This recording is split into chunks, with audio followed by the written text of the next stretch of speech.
Hello, can you hear me?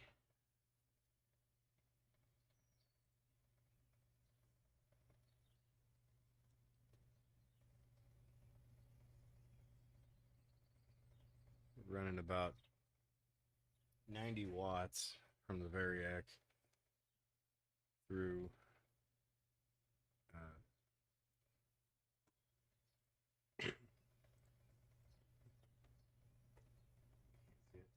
through bridge rectifier. Step back for a sec here.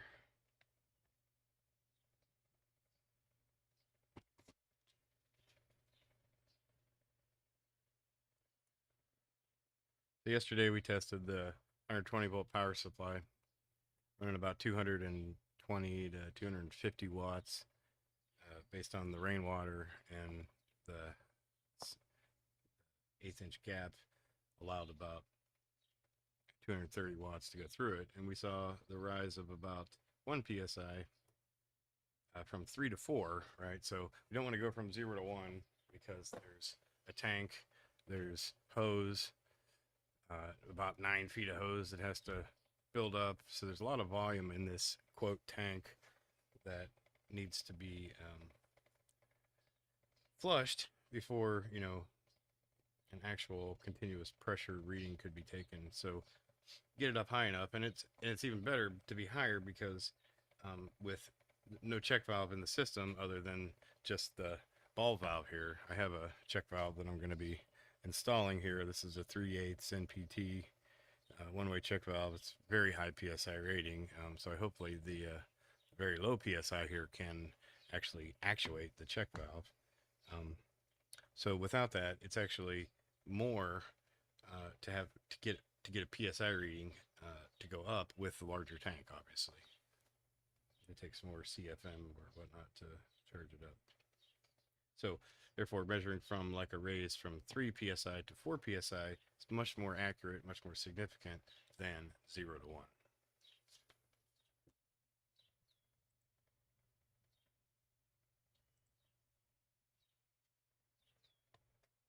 This is the 8XA setup, the 10XA setup with the Variac, as I mentioned. The Variac here is going through the 300 watt light bulb or 250 watt light bulb. I forget what it is, which is supposed to limit about 200, 250 milliamps max through the circuit. So the bulb's in series with the Variac with the rectified 120 AC. Doubled up on our wires here just because these clips are kind of on the cheaper side, and they're running about 1.5 amps right now. So the signal is just the 60 hertz AC going through the bridge rectifier, which acts as a pulse, a frequency doubler. So we actually get 120 hertz out the other side of it, and that's what you see here. And that's going directly to the cell. There are no chokes, no other components involved. So that said, we're coming up on 3 psi here. Try to get this camera straight where you can see it. Still working on things here.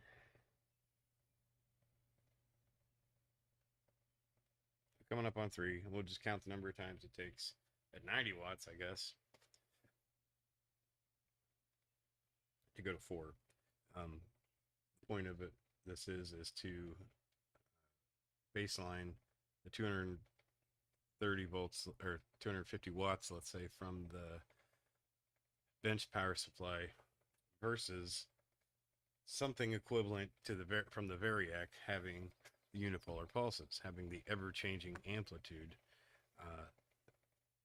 and not having the static state space effect from continuous DC. We're hitting 3. We'll time this later. It took about 19 seconds at 250 watt of continuous DC to raise it from 3 to 4 psi.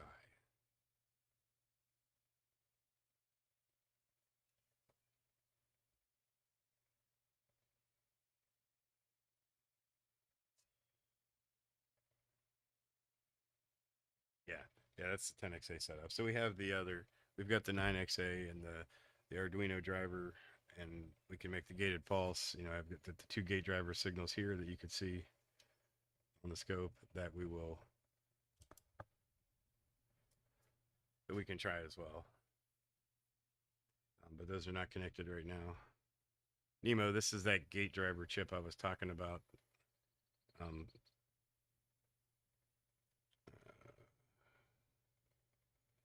so you can see that the Arduinos help them stay perfectly in sync. Ignore the AC wave there. But we get perfect pulses from the Arduino setup, the pulse counting, and then the second Arduino does train counting. Therefore, we can vary T3A, T3B, T4A, and so on. In addition to having the full control from the signal generator source, perfectly varied, perfectly counted with the pulse. It's like we're coming up on 4 psi right now. Let's go back. And now we have 4 psi. So however long that took, we'll go back and watch it later. We can calculate, knowing the known volume approximately of the tank and the hose, we can calculate how many liters per minute it will take. It should take to get from 3 to 4. Therefore, based on the time it took to get that long, we know how many liters per minute we created. So the tests with 250 volt DC, continuous DC from the benchtop supply, raised 3 to 4 in about 19 seconds. Translated out, that comes out to about 0.19 or 0.2 liters per minute. Okay, so calculations suggest for the quenching disc now, quenching disc which has two, second one here, show you, which has two tiny holes in it, 15 thousandths. Ethan came through with being able to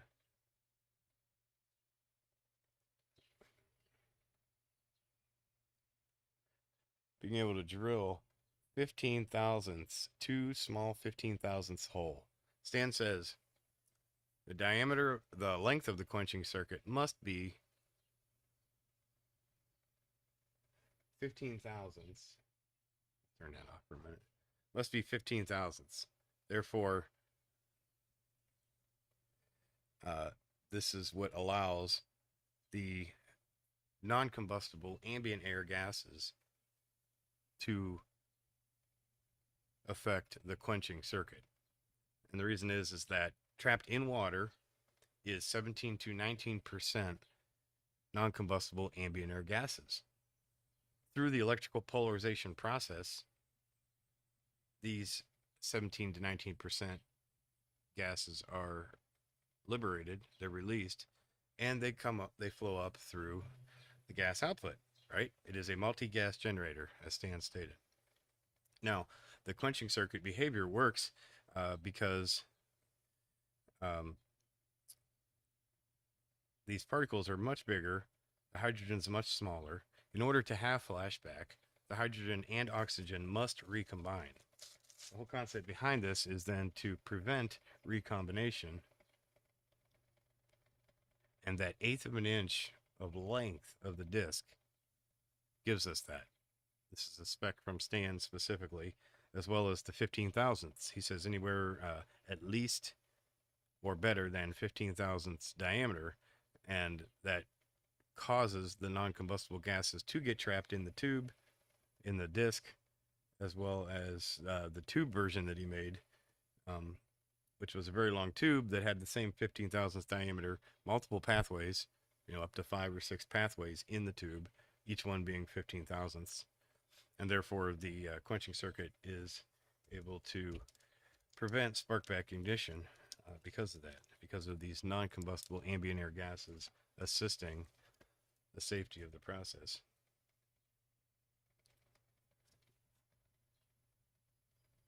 So we get some pressure now. We're up to six, about 6 psi. I'm gonna pull the microphone down so you can hear the quenching disc. Okay.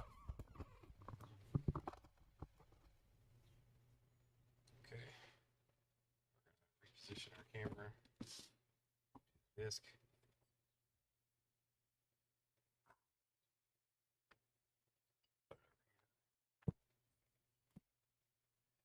So that's the disc. There's 2 holes in it. The one I showed you here actually has 5 holes. It's a different version. Maybe we're trying a single hole version. I'll open the valve. You'll see that a whole bunch of gas will come out. I just barely open it, and we can sustain for a little while. Pressure goes down pretty rapidly. However, still enough continues to flow. So here we go. Opening it up, I'll slide them out.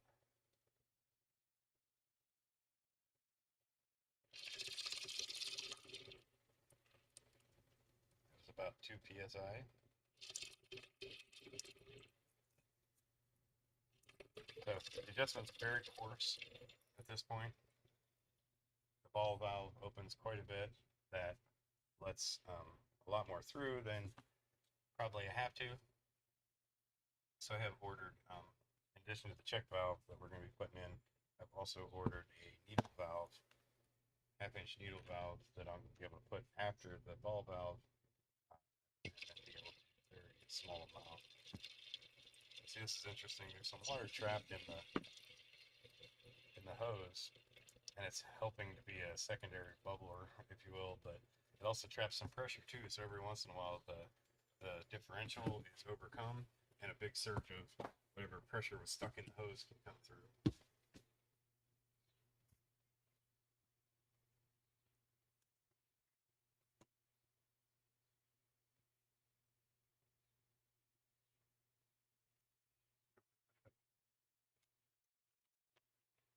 So yeah, so it's obvious that we're not making as much gas with the 80, 90 watts of 10XA unipolar 120 hertz pulses. Voltage is 47 volts peak. Yeah, I guess that's right.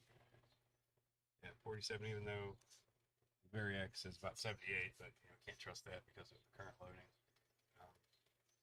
As you can see, even though that the bulk of the pressure has been discharged,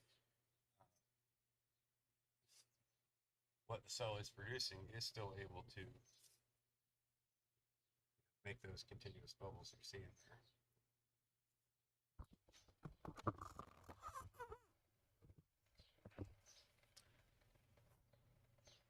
Now, we will turn that off and do some rearranging. Just unplug that for safeties. Those didn't get warm, that's good. Now we're going to bring down the benchtop power supply, 0 to 120 volts DC, up to 3 amp. And we're going to close the valve.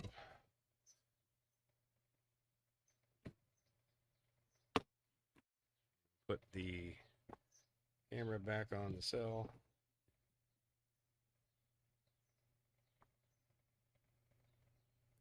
And the pressure gauge.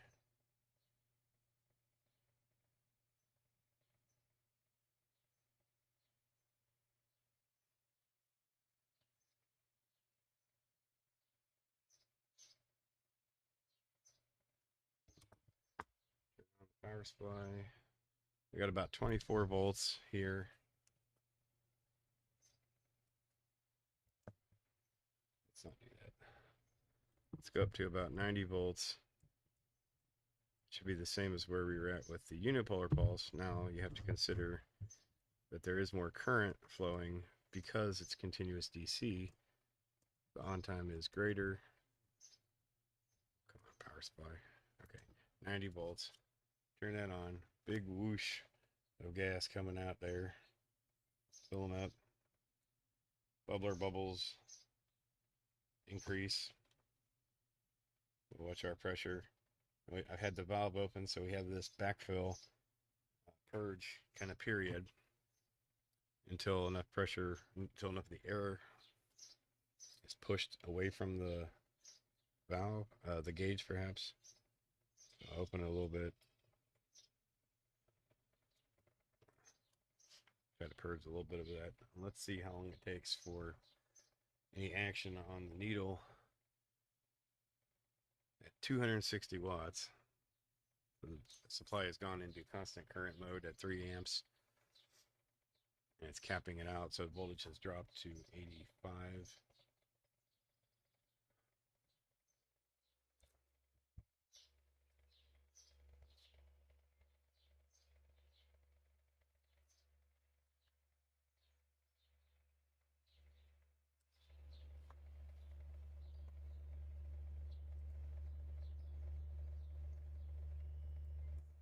Yeah, that's kind of what I'm doing.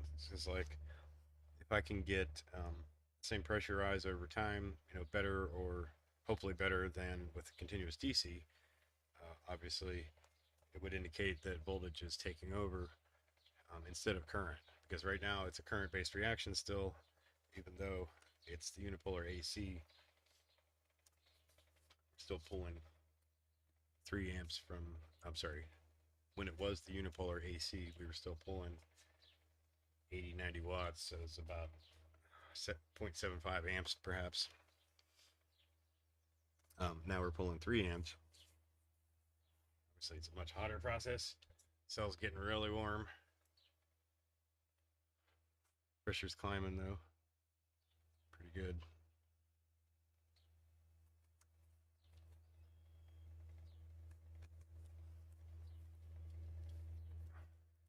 So the quenching disc, right now we just got it in the water so that I can visually see the bubbles coming out and kind of test it. Still kind of testing for leaks. Not ready to light it yet, just because I want to get the check valve and I also have a needle valve coming in about 2 more days, so we'll get that rigged up. I had to go 1/2 inch to stay on the other side of the ball valve. We'll get that rigged up and mount it on a board or something, and then plenty of hose to like put it out the window so that I could be outside, behind the wall, etc. when we light it. Biggest challenge is going to be is flame out, because we have to sustain ideally around 5 psi. Um, Unfortunately, I don't see that that's anywhere in reach yet. However, a drop in pressure because of that, or like turning off the cell for some reason, as soon as that pressure drops, we will get flashback. It'll suck down in there. Hopefully, the intention of the quenching disc is to prevent that. First line of defense.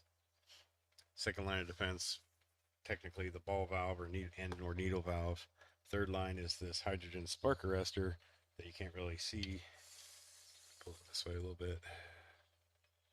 You can see the spark arrestor here, and then the bubbler tank on the wall, which you saw. So we'll be adding another check valve and a needle valve that should provide even further fallbacks to keep it from flashing back. The last thing I want is for the cell to blow up. Obviously, the bubbler is there for that reason. If the spark manages to defeat these 3 other implements of quenching and makes it back to the bubbler, then the bubbler itself can self-destruct and save the cell. Now, the best way to keep that minimal, obviously, is to also keep the smallest amount of water possible in the bubbler. So you can see my bubbler is pretty full of water. It drops down a little bit with the pressure. The water line's probably about right here. But this volume up here, whatever that be, that's your flashback tank, right? Plus all the hose. So the whole volume of all the hose, it flashes back. It's going to come through the hose, expand 1,600 times, and then it's going to get to here. And this chamber here is going to be the blast zone. The more pressure, the more gas in this bubbler, or in the tank if you didn't have the bubbler, the more gas, the larger the explosion is going to be.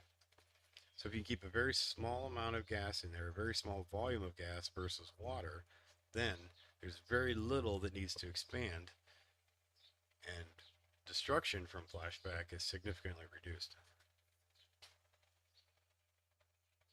The last thing you would want to do is light that right off the cell without any sort of protection, because the large chamber in the cell, same issue. You should keep as much water as possible in there. Though I am getting some backfeeding through here and into my hose, um, keeping as much water as possible will allow it not to blow up. We got our pressure growing here. We're up to 8, almost 8 psi.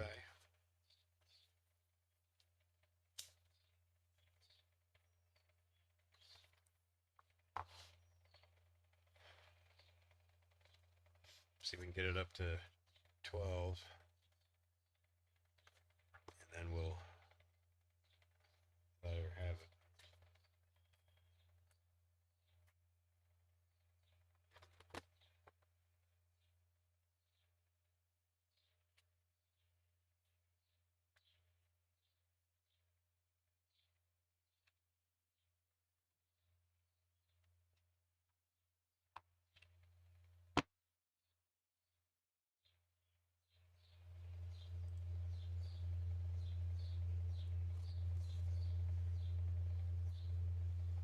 Yeah, there's these stupid, I don't know what they are, like just little beetles, kind of like a June bug, but it's more just like a weird beetle. Um,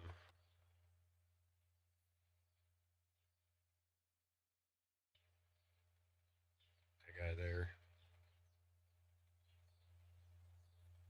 All kinds of garage bugs around here. There's his buddy over there.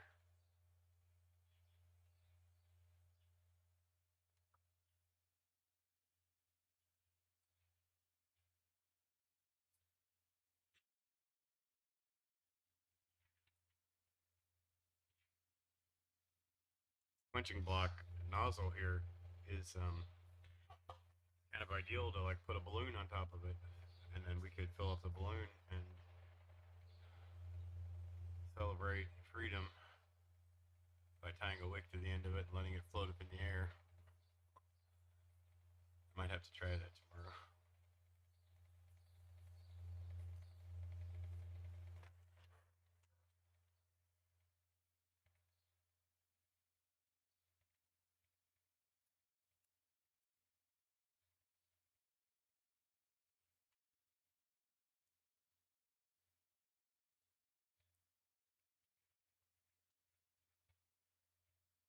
At 12, I was sitting here last night and I got sidetracked while it was running. And I happened to look up and the needle was off the scale. Like, oh no. So I hurried up and shut it off and let some pressure out. I didn't go too much over, but man, it's only 15 psi. A little over careful, probably. The water tank's rated for 125 psi. The braided 3/8 inch pressure hose is rated for 100, or sorry, 225 psi. The solid hose that you see going in half inch up here is rated at, I think, 90 psi. And then I don't know specific ratings for the actual brass fittings. They're significantly higher, or the flashback arrestor. So we're staying in a really low, safe range. It shouldn't be causing any serious issues. But it lets me test at the same time, test for leaks.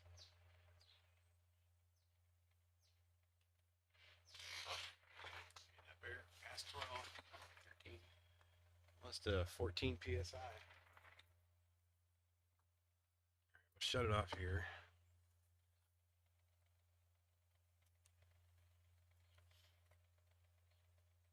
Let that cell cool down a little bit. It's pretty warm. I'm glad that's Delrin. Might be end up with a puddle of PLA if not.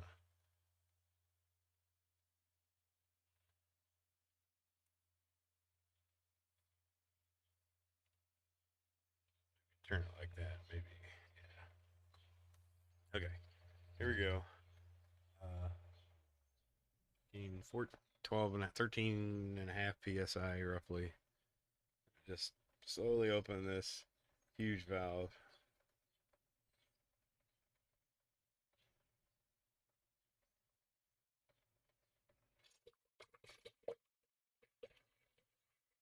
Pressure seems to surge as this water travels up the hose. See, now it's holding. The valve's still open, but there was a differential. Now it's surged again. See, that's definitely cause for a flame out condition. Now they're continuously discharging. And down to 0. Even though the gauge reads 0, there's still some residual pressure differential, probably due to the water and so on in the hose. But as you see, it continues to push more bubbles than it should because the cell's turned off. We're not even producing, so we still have just this slow discharge as the hose equalizes with ambient pressure. So there you have it.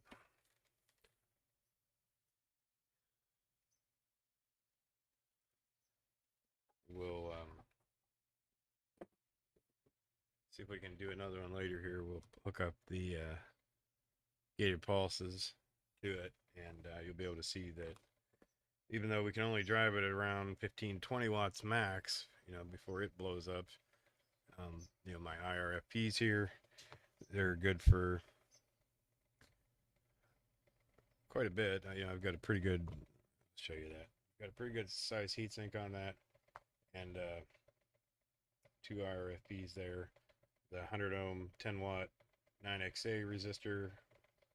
These are the low side switched, however. With that big sink, they can take quite a bit. But we will see what limits we can push. Now, obviously, we'll be switching to the 8XA arrangement, which seems to perform the best, just because we still have yet to conquer proper impedance matching with the step-up transformer. Various coils, step-ups we built, ferrites, and then the off-the-shelf versions all have mixed results because of the impedance matching that is necessary for the VIC to work. These guys here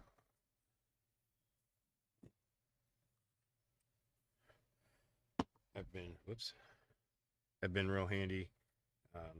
6-to-1 iron, magnetic laminate iron.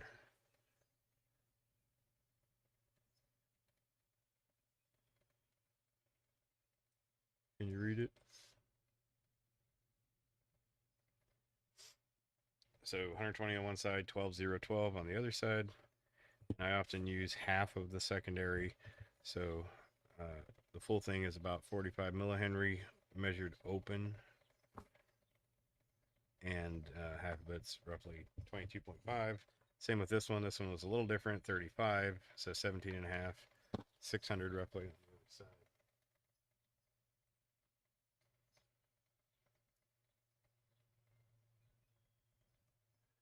So we'll get that set up, and you'll be able to see some pulses, step ups.